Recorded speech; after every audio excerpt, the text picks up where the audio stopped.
Okay, this is gonna be one of my longest videos ever.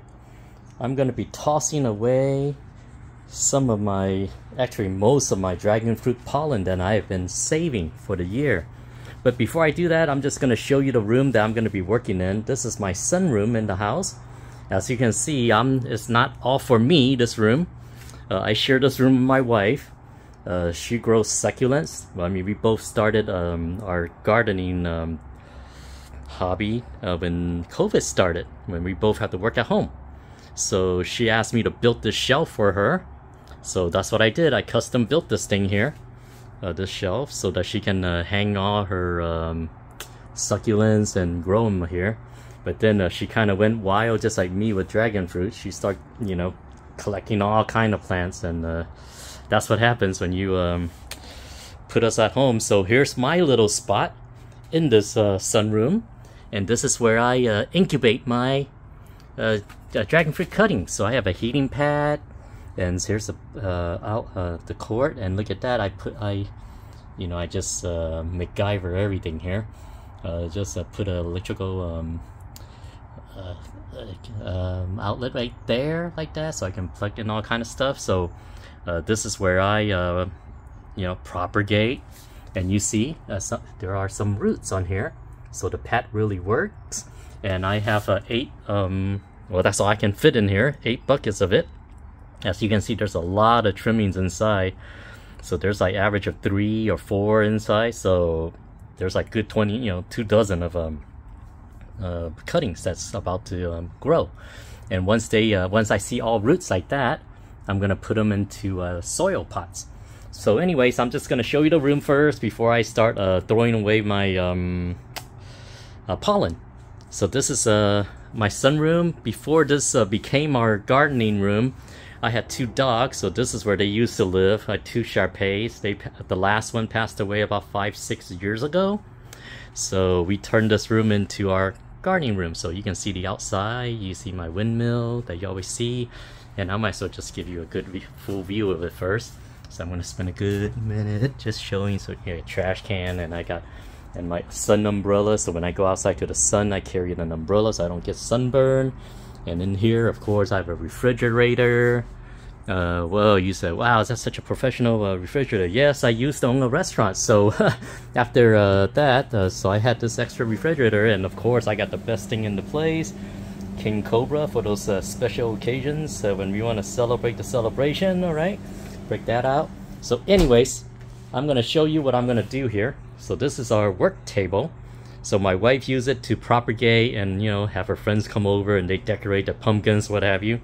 It is Halloween coming. So we also have passion fruit. So I put them in triangular format so that I can place my tripod. They kind of help me place my tripod in this area so I can see everything. There you go. So what I'm doing is that I just took all of my dragon fruit pollen out of the freezer because I ran out of space for my ice cream. So, and then I realized that when I first started this, I didn't know if I need to save all my pollen or not. Sorry, I'm just gonna keep talking while I'm working. So I have American Beauty. I even put dates on here, so so this is like July. I've been saving them all. But then I'm not going to save them anymore. I'm just going to toss them away because I have so many. I realized that I don't really need to save any pollen because I have like, 20 some odd plants. And what for? So this is the way you're supposed to store them in the freezer. So you let it dry first, like right here. Once it's dry, so I'm going to save some. I'm just going to show an example here. So this is my Vietnamese white. So I'm just going to get a little bit of spoonful and I put it right in here. And that's considered 1, right? And then I'm going to do another one right here like so. The reason why you don't put everything in the bottle like this, because when you want to use it to cross-pollinate, that flower only needs a little bit. If you put it all here, you defrost it all, and then you're going to have a whole big, what are you going to do with the rest? Then you're going to refreeze it? No, that's not good, right? So basically, that's why you want to put a little bit here. So this is what I do. So once I put a little bit there, so I got to keep track, right?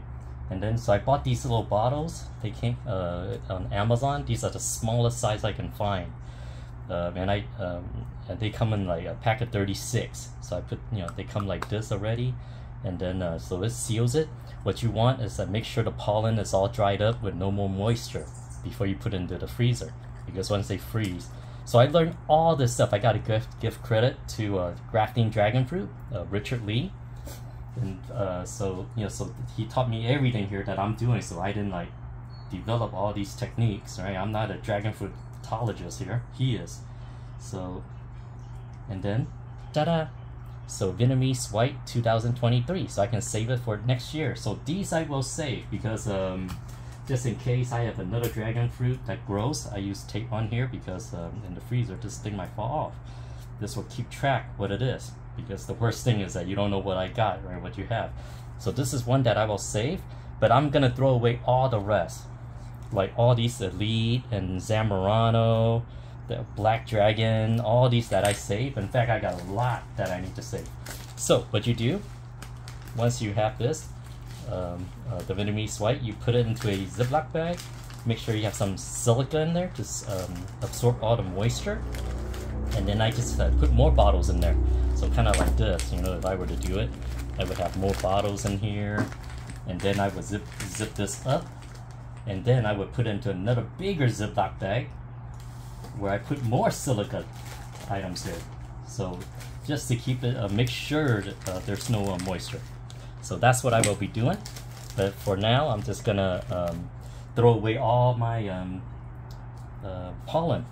And so for the ones who are faint of heart, say, oh my gosh, Charlie, you put so much work into it, you're gonna throw them all away? Yeah, I know, I gotta do it because I need a space for my ice cream. Yeah, so you see, so this is what I've been saving. And what I will do, I'm gonna throw it all into this container. So at the end, I want to see how much I've saved or how much I've been doing. So there they are.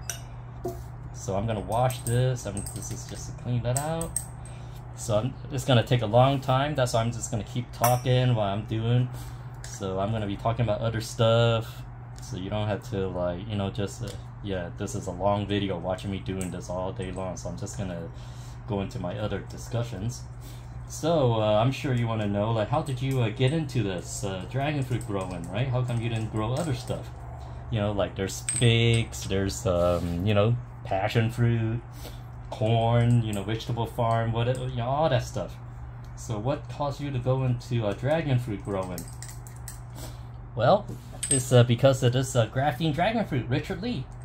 One day I was just right during when COVID started in 2020, yeah, 2020 in March or so, I was just watching, and then turn on YouTube, and then all of a sudden his station showed up on my YouTube. I don't know why.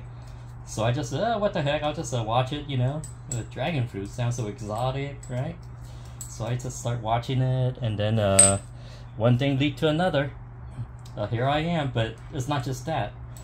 There's one thing that he said that kind of turned me on to dragon fruit, because I'm not a gardener, but I never started gardening. I'm from Los Angeles, and there's no gardening in Los Angeles. There's not. I live in a place where there's no yard or anything like that. If we grow anything, it'll be just fruit trees. But I mean, like lemon trees or something like that. We never go into that. But anyways, I was never a gardener. But the thing that he said that kind of got me onto this is that he explained how easy it was to grow dragon fruit. He said that from a scale of 1 to 10, where 1 is the easiest and 10 is the hardest, he said dragon fruit is a 1, the easiest. As if all you need to do is just like stick it into the ground and it will grow. I said, wow. And in fact, you're gonna realize that growing dragon fruit, you don't even need to stick it in the ground. Just like other succulents, just leave it above ground. They will propagate. I mean, roots will start growing out. So it's that easy. I mean, you don't have to do anything.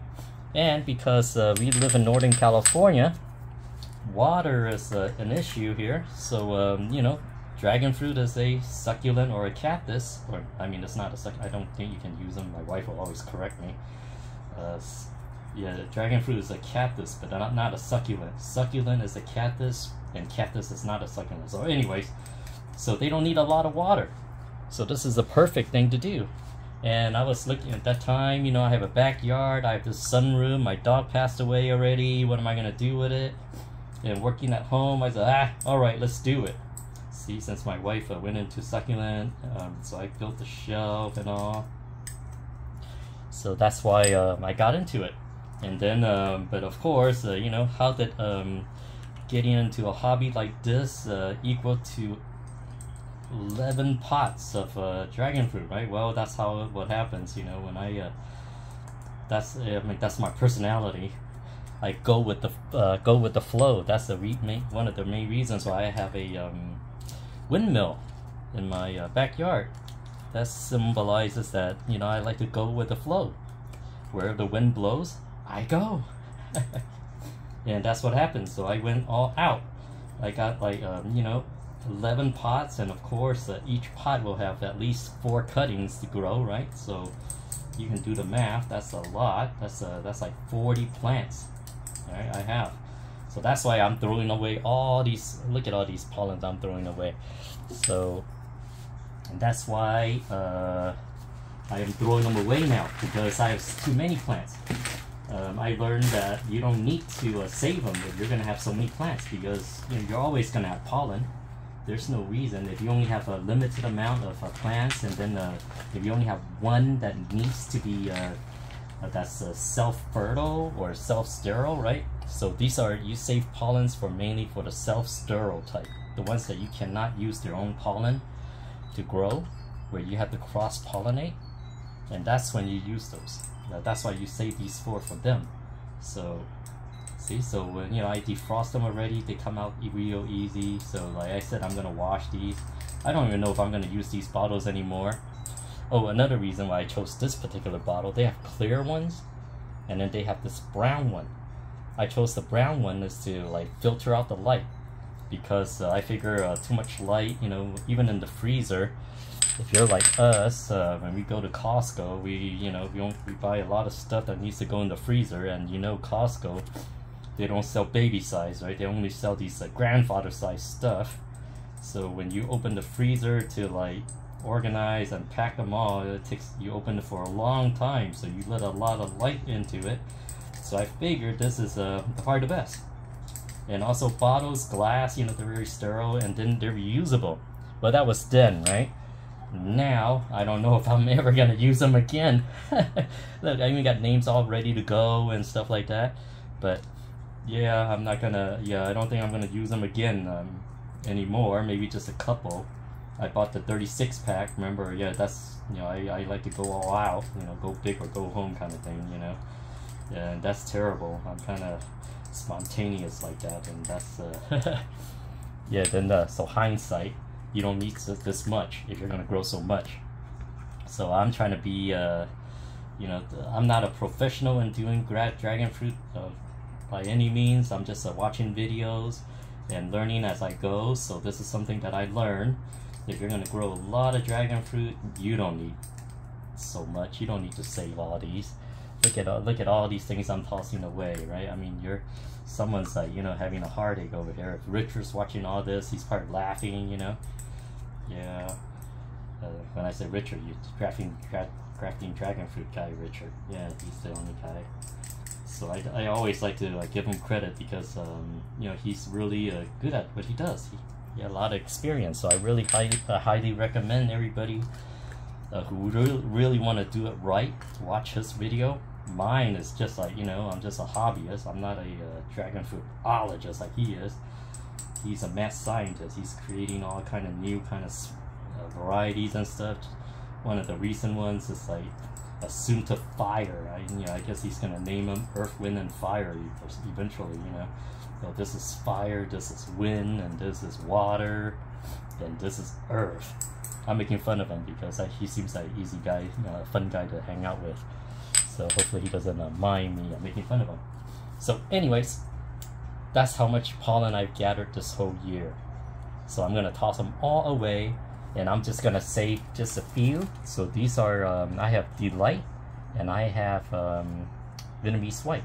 I'm gonna save just a few of these. This is for next year in case I have one variety that that is self-sterile, where I need to use pollen to pollinate. But usually the self-sterile ones, they don't grow out that early in the season, so I might not even need these, because I have a lot of American Beauty, and they are like typically the first ones to bloom and all and have fruits, and American Beauty is self-fertile, so I can use its own pollen to make it. So anyways, I hope you liked this video.